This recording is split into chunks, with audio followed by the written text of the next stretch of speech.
Hey everyone, and welcome to this Human-Centered Design Q&A webinar. Thank you so much for signing up to learn about human-centered design. It will make such a difference to your craft as an instructional designer or a training designer or developer. It's made such a difference to our lives, and it's made a difference to our students and the people that learn with us at Bella Vista Studios. So for this webinar, we're going to be talking about human-centered design. And some of you are here just to learn about human-centered design in general, which is awesome. And others of you are wanting to know more about the human-centered design cohort, which is epic as well. So thank you for coming along and showing interest, and give yourself a pat on the back because it will make your life a lot easier once you start to apply human-centered design activities. It will get you better results. It has for us. So we're super excited for you. Just to talk about the cohort, so for those of you who want to know about the cohort, what does it include? So you get our human-centered design playbook, which has activities and information about human-centered design to help you apply it to your own projects and understand how it all works in our instructional design world. You get an online course. So the online course runs you through human-centered design activities. We do role plays to show you what it would look like in the real world when you're applying it to your projects, case studies. You get group coaching sessions, so you get to join others who are on the same journey as you, learn from their projects, get advice for your projects. You get personal coaching, so you get to meet with one of our practitioners and use that time to get what you need for your project, whether it's preparing for a meeting, asking questions about the process, figuring out what you need to do next.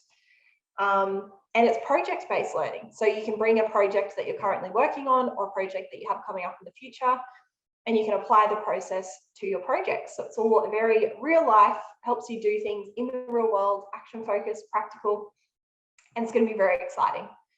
Our cohorts, we've got great feedback. We have a lot of fun in it.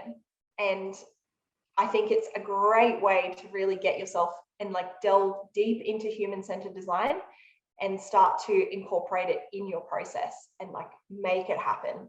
Get yourself into it, doing the activities, finding out everything that you need to know, and getting that human-centered design going for your projects. So very exciting. If you would like to know more about it, the link to the cohort will be in the description below. So check it out.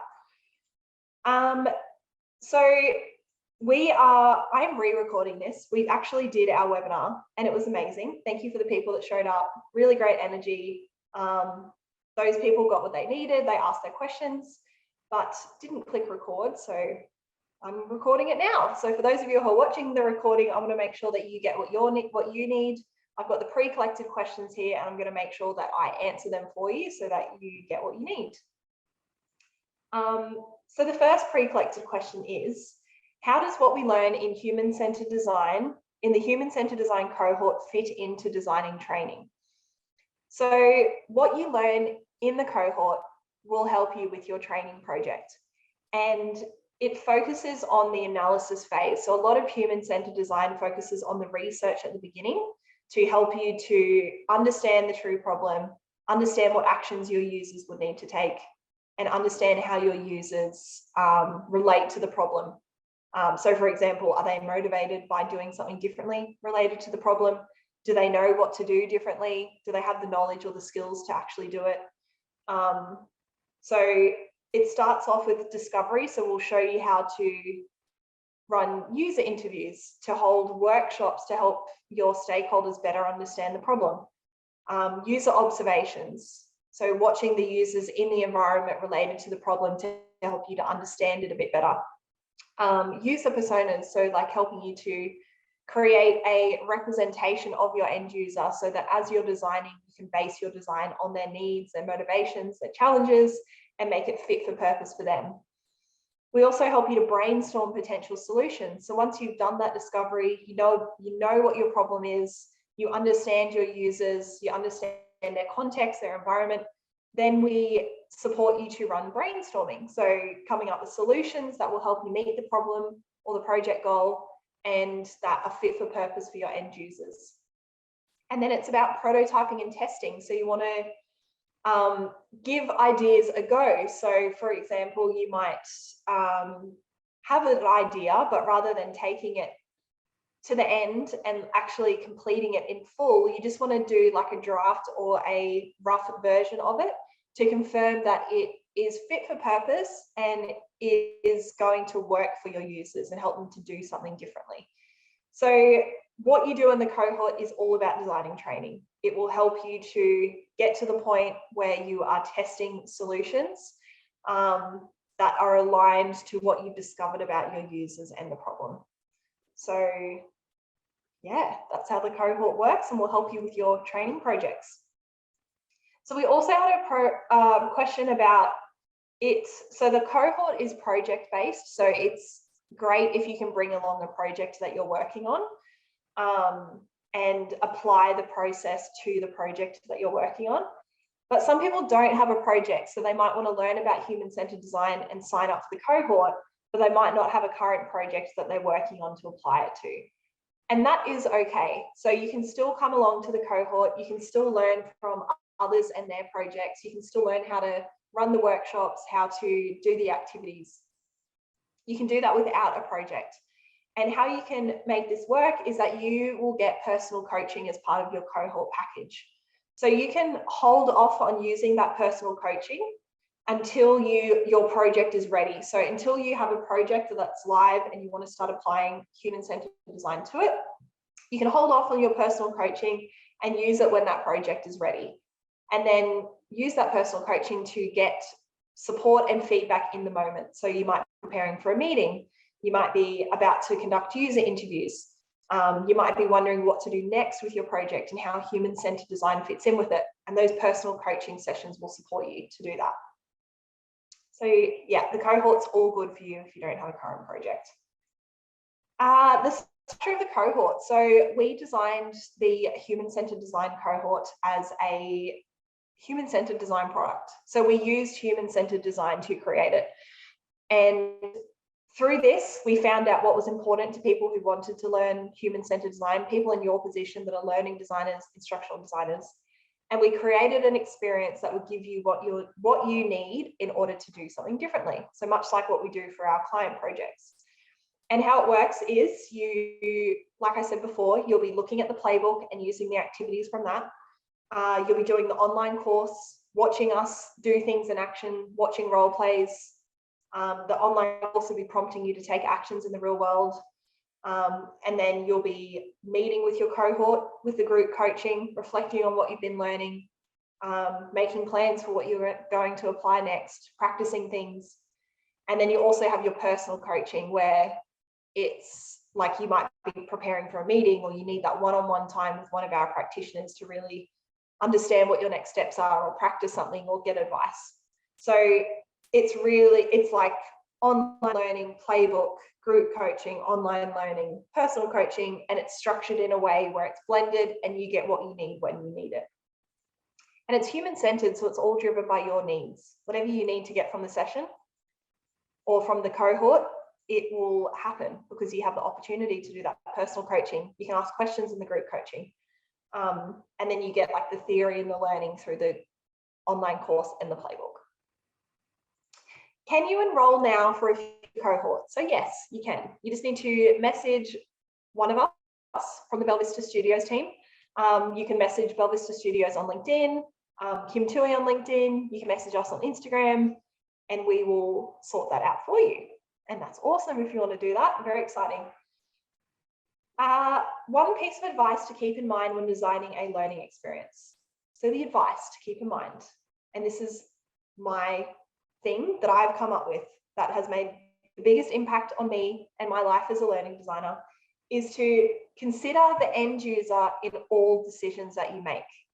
So everything that you do, whether it's storyboarding, whether it's developing an e-learning course, whether it's creating an animation script or deciding what platform the training is going to be put onto, I usually have a persona there, so that represents my end user. I ask myself, is the action that I'm about to take or the thing that I'm about to create going to positively or negatively impact my end user in relation to the goal? So I am always checking in and thinking, I need the user to do something differently. This solution needs to be fit for purpose for them. Is what I'm doing fit for purpose for them? And is it going to help them change their behavior? So that has been a game changer for me. That has been probably the thing that has helped me to design better learning, just keeping that in mind, considering the end user in all steps. Okay, so the last question that came through is, what kind of research do you apply? So the first bit of research we apply is understanding what the problem is. So understanding what the project goal should be. We do this by running a creative conversation. You can look up creative conversation on YouTube to find out more about that. We talk about the exact questions that we ask and what we do with our stakeholders to understand what the problem is. And this is very important because once you understand what the actual problem is, you know that what you're working towards is actually going to make a difference, and it's what you're actually needing to solve. So you're solving the right thing. Once we know what the problem is from our creative conversation, we want to know what actions people would need to take in order to meet the problem or the goal, or solve the problem, and help us to make a difference through our project, specific to what we believe the problem is and what we've confirmed through our research. So we do an empathy map. An empathy map helps us understand the actions, and it helps us know what, in the future, if the project goal is met, what users would be thinking, hearing, doing, and saying if the project goal was met. So we do this with our stakeholders, and we understand exactly what they would be seeing people do differently in order to meet the goal. Once we have that research and we know what the actions are, then we find out more from our users. So we want to know from our users, what would they need to do something differently? What are they motivated by? What challenges do they currently have? What tools do they have access to? Like what would make it possible for them to meet that project or that problem or that project goal? So yeah, but then research, like human-centered design research, happens throughout the process. I would say, as an instructional designer, you need to be asking yourself, what do I need for my next steps? So for example, if you're storyboarding and you're missing, there's a learning objective and you're like, I do not know how people would meet that learning objective, then you need to go out and do research and find out what it would look like in the real world. Whether that's talking to the stakeholder, talking to the users, watching the users in their environment. The research is all about when it is needed. So you will determine that as the instructional designer when you need certain bits of information in order to craft a fit for purpose solution. So they were the questions that came through. Some other things that I went through in the webinar is practical activities you can do. So have a look at our YouTube, and we have videos on each of the human-centered design activities. So there's personas, there's empathy maps, there's user interviews, user observations, user testing. They're the ones that we use. Creative conversation activities. So check out our YouTube for that. Some example instructional design projects where we've applied human-centered design. So we spoke about a drug and alcohol course that we did that was very originally all around the policy and what people needed to do, compliance, like they had to stay below a certain blood alcohol concentration level. But through applying human-centered design, we found out what was actually important to our users and what was going through their head around the process. So some of the things that came up were, can I still have drinks on the weekend, or like have drinks after work? And is this new procedure or this policy going to impact my personal life? So we helped them understand the certain decisions they can make outside of work to avoid anything going wrong or them not meeting the requirements in the work environment. Other things was like, what does the testing process look like? People can be nervous when they haven't done something before. They don't know what to expect. They don't know what they're going to need to do. So that was another thing that came up. So just really speaking to the users, speaking to the stakeholders, and making sure we understood what was actually going on for them. Other things that might be going on, so another thing that came up was stress. So when people are stressed with work, they might turn to alcohol to help them to be calm and like get through periods of time. So we wanted to make sure that we address that too, because some people can be embarrassed about speaking up about things like that. So we wanted to empathize with them, understand what it would be like in their position, and create a solution that would help them to do something differently or seek support if they needed it. So that's an example of a project. We also have a case study on our Creator Hub, and it's where we applied a human-centered design process to an induction. So they had an induction, the client, and we transformed it and upgraded it using a human-centered design process. So check out the induction case study on our Creator Hub. Biggest payouts you can expect. So I think solving the right problem is the biggest one. Like the whole point of you creating a training solution is to solve a problem. And if you can determine what that problem is, like that is so like incredible. Like the impact that you can have is so much more than what you would if you were working on projects and trying to solve problems that don't actually need to be solved, or solving the actual core issue. So the results that you can get can really be improved from understanding that. I think also like the change in behavior. So through understanding your learners and what's important to them and how you might change their behavior through the solution, you can actually get them to do something differently and help you to meet your goal. So you're not wasting time on a training solution that doesn't make an impact or doesn't get the results that you expect. You're not wasting money either, because you're not spending your time solving something that doesn't need to be solved. Another thing that people ask is, do you need to make a drastic change to your instructional design process? So no, you don't. We spoke about like you could potentially just do a persona. And I mentioned this during the webinar. Check out HubSpot, Make My Persona. It's a great online tool that you can use to create personas. So you could just get started with that. You can also look at our YouTube playlist for a video on personas. And just to give it a go and start to get yourself into human-centered design, you could just spend 15 minutes empathizing with your end user, stepping into their shoes and thinking what their life might be like, what their environment might be like, what are their responsibilities, what challenges might they have, and spending that time to really empathize with them can help you to create a more fit for purpose solution for them. If you can't gain access to your learners, that's okay as well. Ideally, it is best if you can speak to them so you can find out exactly what is going on for them and what their world is like.